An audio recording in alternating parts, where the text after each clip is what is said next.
Audio Jungle.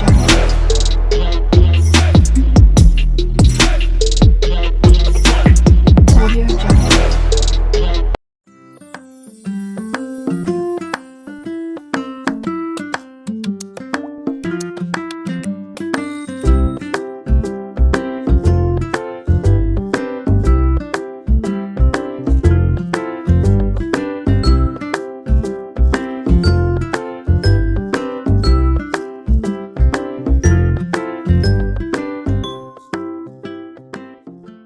একটা দারুণ জায়গায় এসে পৌঁছেছি আমরা। চারিদিকটা পাহাড়ে ঘেরা পাতরাতু ভ্যালি। যদিও এর হাইটটা অনেকটা উঁচু না, কিন্তু আমরা যেখানে আছি মানে এই রিসর্টটা পাতরাতু ভ্যালি থেকে নামলেই এই রিসর্টটা। আর এই রিসর্টটা এত সুন্দর, জাস্ট দেখো এখান থেকে পুরো ভ্যালিটা দেখা যাচ্ছে। মানে আমরা যখন আসছিলাম তখন ওখানে রাউন্ড শেপ করে যে রোডটা যে নামছে, আমি যদি এখানে দাঁড়াই পুরো ওই বেঞ্চগুলো দেখা যাচ্ছে। আর এই রিসর্টটা কি বলবো, দারুণ একটা লোকেশনে দারুণ একটা রিসর্ট, এই অ্যালেক্সা রিসর্ট। আমি অনেক ইন্টারনেট খুঁজে অনেক চেষ্টা সাধ্য করে এই রিসর্টটা খুঁজে পেয়েছি। সামনে একটা নদী আছে, এটা সুবর্ণরেখা নদী বলছে, আমি ঠিক জানি না, কিন্তু এই নদীটা বর্ষাকালে জল ভীষণ সুন্দর থাকে। আমরা যখন এখানে আসছিলাম এত রোদ্দুর ছিল, ভীষণ গরম লাগছিল, ভাবছিলাম আজকের দিনটা পুরো ম্যাচাকার হবে, কিন্তু হঠাৎই এরকম মেঘ এসে গেছে। এখন আকাশ একটু গুড়গুড় করছে, দারুণ থ্রিলিং পরিবেশ। আর চারিদিকটা একদম সন্নাটা, কোনো আওয়াজ নেই, পাখিদের ডাক শোনা যাচ্ছে, আকাশের মেঘ গুড়গুড় করছে, দূর থেকে ওই গাড়িগুলো আসছে বেন্ড থেকে সেটাও দেখা যাচ্ছে। আর আকাশ অলরেডি ডাকা স্টার্ট করেছে। তাড়াতাড়ি করে তোমাদের এই রিসর্টের ট্যুরটা একটু করে দিই।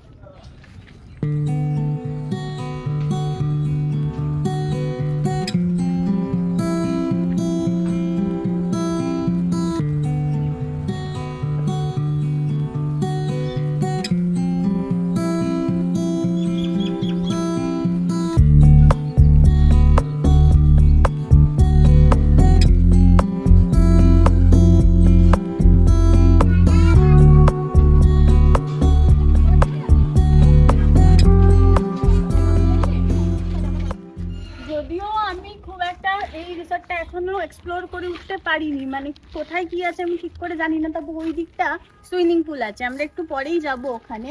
তার আগে ঝটাপট আমার রুম ট্যুরটা দিয়ে দিই। এই কটেজটা আমরা নিয়েছি, এটা একটা ডুপ্লেক্স কটেজ আছে, রেটটা আমরা পরে জানিয়ে দেবো। এসো তাহলে তোমাদের আমরা কটেজের রুম ট্যুরটা আগে করাই। ওয়েলকাম আমাদের কটেজটায়, আসো তোমাদের রুমটা ট্যুর করাচ্ছি।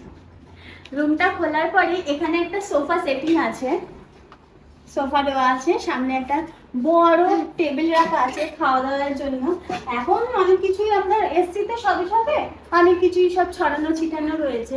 আর ঠিক তার অপোজিটে একটা কুইন সাইজের বেড আছে। আমাদের তিনজনের জন্য একটু প্রবলেমেটিক, বাট ঠিক আছে, একটা রাতের জন্য আমরা মানিয়ে নিতে পারি। এখানে ফোন দেওয়া আছে, রিসেপশনে ফোন করার জন্য, কিচেনে ফোন করার জন্য।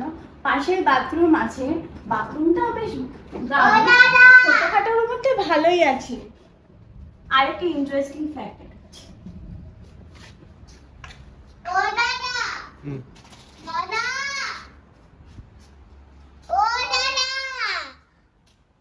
বাথরুমের মধ্যে কিন্তু টয়লেট্রিজও দেওয়া আছে। এখানে glycerin, soap, body lotion, shampoo, dental kit দুটো, আর একটা কমও দেওয়া আছে। চলো এবার এইখান থেকে আরেকটা ডোর আছে। ও এখানে একটা মিররও দেওয়া আছে, পুরোটাই দেখা যাচ্ছে আর কি, ফুল লেন্থ না হলেও আমাকে তো পুরোটাই দেখা যাচ্ছে।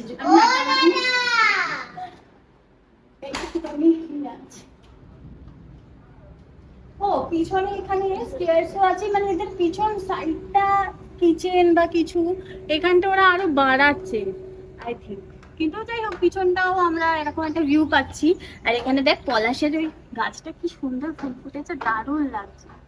আমরা ওখানে বিকেলে যাও, বিকেলে মানে বৃষ্টি তো পড়ছে, না হলেও কালকে সকালবেলা আমরা পুরোটা দেখিয়ে দেবো, ঠিক আছে? চল এবার উপরের দিকটা সবাইকে নিয়ে যাই। আচ্ছা, যেহেতু এটা ডুপ্লেক্স কটেজ তাই রুমের মধ্যে থেকে একটা লোহার সিঁড়ি যাচ্ছে উপরে।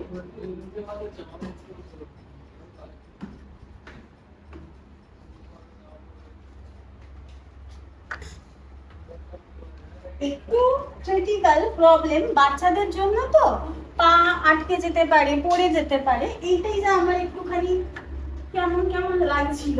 যাই হোক, আমাদের বড়দের জন্য কিন্তু খুবই ভালো। এখানেও একটা ওনারা বেড করে দিয়েছে, যেমন আমরা এসেছি 4 জন, হাজবেন্ড ওয়াইফ বাচ্চা তো আমরা নিচে অ্যাডজাস্ট হয়ে যাব, কিন্তু আমাদের যে 2 বন্ধু আছে তারা এখানে শুয়ে যেতে পারবে। তা আমরা এখানে 4-5 জন মিলে একটা ডুপ্লেক্স কটেজটাকে শেয়ার করছি। এর পাশে হিটারও দেওয়া আছে ঠান্ডার জন্য, এখন তো ঠান্ডা লাগবে না, আমাদের হিটারের দরকার নেই। এখানে দেখ একটা ভালো শোপিস রাখা আছে, কাঠের পুরো, এটা বেশ ইন্টারেস্টিং না?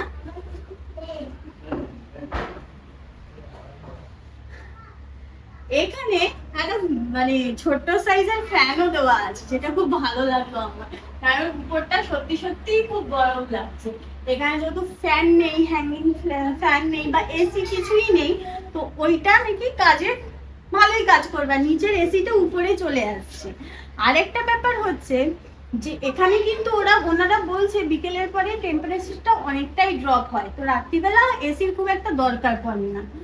আর এইটা আমার খুবই পছন্দ, মানে কেন আমি নিয়েছি এই রিসর্টটা, তার অন্যতম কারণ হচ্ছে দরজাটা খুললে আমরা সেই যে ওইখানকার পুরো ভিউটা পাচ্ছি, পুরো রিসর্টের ভিউটা পাচ্ছি, আর বেশ অনেকটা বড় একটা ব্যালকনি,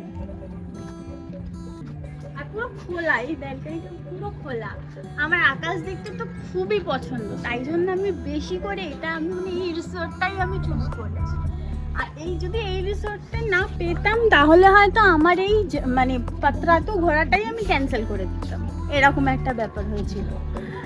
আরেকটা ইন্টারেস্টিং ব্যাপার, এখানে একটা রকিং চেয়ার আছে, যদিও আমার এই রকিং চেয়ারটা বসতে কিন্তু দারুণ ভয় লাগছে, ব্যাপারটা কেমন একটা ভৌতিক ব্যাপার মনে হচ্ছে ওই রকিং চেয়ারের কালার দেখে।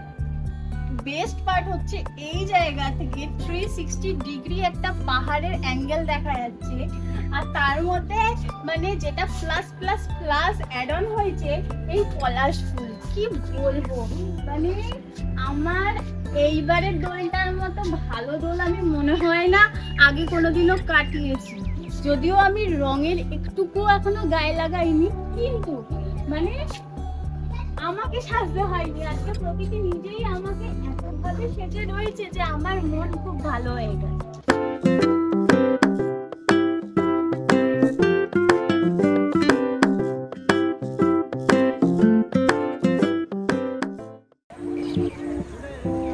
হলি বেবি, আমাকে লরি হাঁটাও।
No! একটা ফটো তুলে দিয়ে পুরো ফেলে দেবো ওইদিকে, দেখ। চলো ওইদিকে পাহাড়টা নিয়ে তুলবো।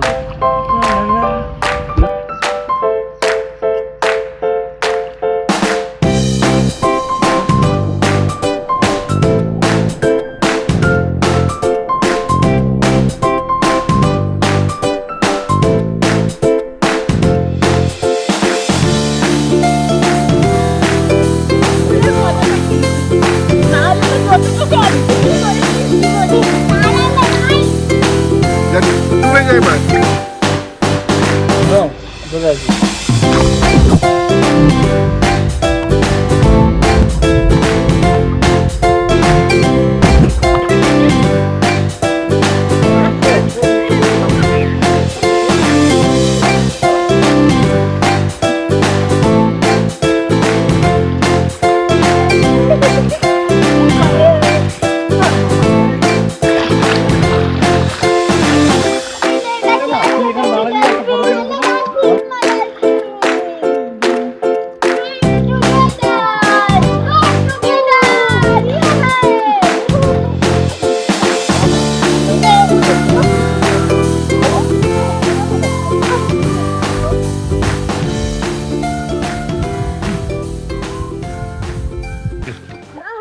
দেখো ফ্রেন্ডস, আমাদের এই অ্যালেক্সা রিসর্টের সুইমিং পুলটা থেকে ওই যে পাত্রাতু ভ্যালির বেঞ্চগুলো পর্যন্ত দেখা যাচ্ছে, আর চারদিকে পাহাড়ে ঘেরা সুইমিং পুলে আমরা সুইম করতে দারুণ মজা হচ্ছে, তাই না মামা?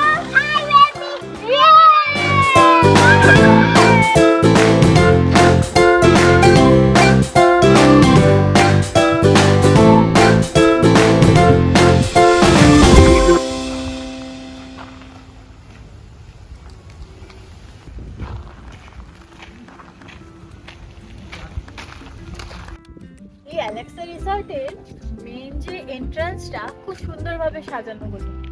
এমনি এই রিসর্টটা খুব সুন্দর। ও, এখানে একটা খুব ইন্টারেস্টিং জিনিস আছে, আসো দেখাচ্ছি তোমাকে। এই সিঁড়িটা দিয়ে উঠলে ওই যে এখান থেকে একটা ভিউ পয়েন্ট আছে। ওই যে বলছিলাম যে এই রিসর্টটার তুমি যেদিকেই তাকাও না কেন ওই ভিউ পয়েন্টটা তুমি দেখতেই পারবে। ওইটা হচ্ছে পাত্রাতু ভ্যালির ভিউ পয়েন্টটা। চলো তোমাদেরকে ওখান থেকে শেয়ার করি।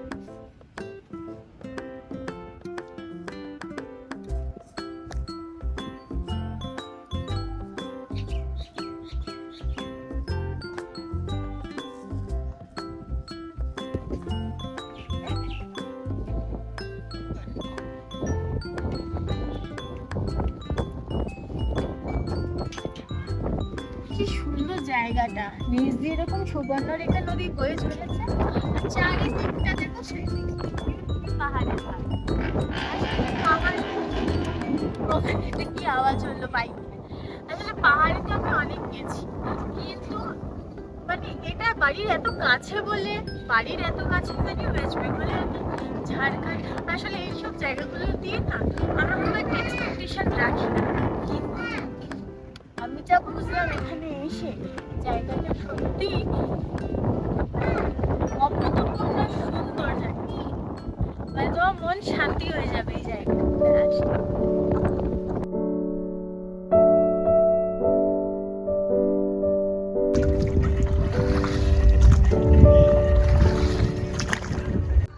চলে এসেছি পাত্রাতু ড্যামে। পাত্রাতু ভ্যালি পাত্রাতু ড্যাম একটা খুব বিখ্যাত জায়গা, সবাই আসে। এখানে স্পিড বোট চলছে, কিন্তু প্রাইভেটেরটা চলছে, কিন্তু এর তেল শেষ হয়ে গেছে, তাই আমরা ওই বোটটায় যাবো।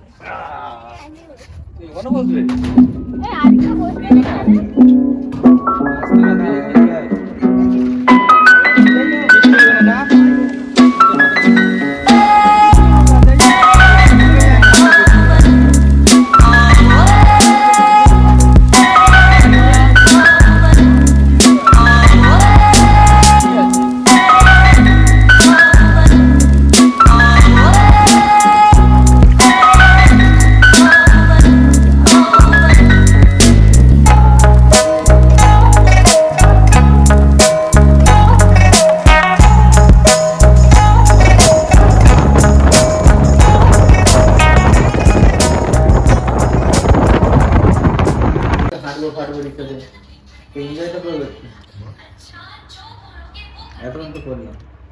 সন্ধেবেলা আমরা ব্ল্যাক কফি না, ব্ল্যাক কফি পাইনি এখানে, দুধ কফি সব জায়গায়।